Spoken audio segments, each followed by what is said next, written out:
Hello everyone! Today we are going to teach you how to solve difficult Suguru puzzles with the help of deductive reasoning. We will use known facts to make logical conclusions that we know must be true. That is, we will deduce one fact by putting together other facts. There will be 7 unique steps, some of which will be repeated several times.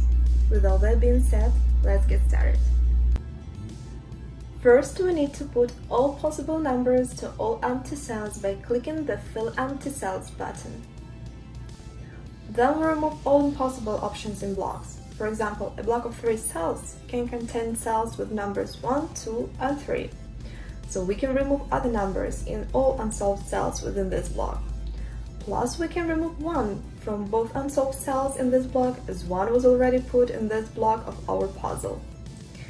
Now we repeat this step in regard to all other blocks of our puzzle.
If a cell has one number as the only option, then all the adjacent cells can't have this option. For example, the upper cell in this block has 6, so we remove 6 from the adjacent cell. Now we just repeat this step in regard to all other blocks of our puzzle.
If a block contains several unsolved cells and one cell contains a number that does not appear in the rest of the unsolved cells of this block, then only this number remains possible in this cell. As you can see, the first cell in the middle row of this block can have 2, 3, or 5. As the other two unsolved cells in this block can have only 2 or 3, we put 5 to this cell. Now we repeat this step, as well as apply neighbor and option reduction in blocks steps to the cells that were simplified by the alone candidate steps.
If a group of cells inside a block can only have the same numbers, then other cells of the group cannot have any of the options of this group. For instance, both other cells in this block can have either 2 or 3. We are not sure where exactly 2 and 3 will be placed among these two cells, but we know that 2 and 3 will be there. Then we remove 2 and 3 from the first cell in the middle row of this block, as well as from the third cell in the same row. This is a reverse rule. If a group of unsolved cells outside a block can have the same numbers, the cell from another block that connects to it cannot have any options of that group. For example, both unsolved cells in this block can have either 2 or 3. Again, we are not sure where exactly 2 and 3 will be placed among these two cells, but we know that 2 and 3 will be there. Then we can remove 2 and 3 from the cell that belongs to another block, but touches both unsolved cells of the first block. This was our last step, so now we just apply all the steps that we have covered today to solve the remaining cells.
this puzzle is solved. Let us know if you enjoyed the video by giving it a thumbs up and subscribing to our channel for more puzzle solving techniques, tips and tricks.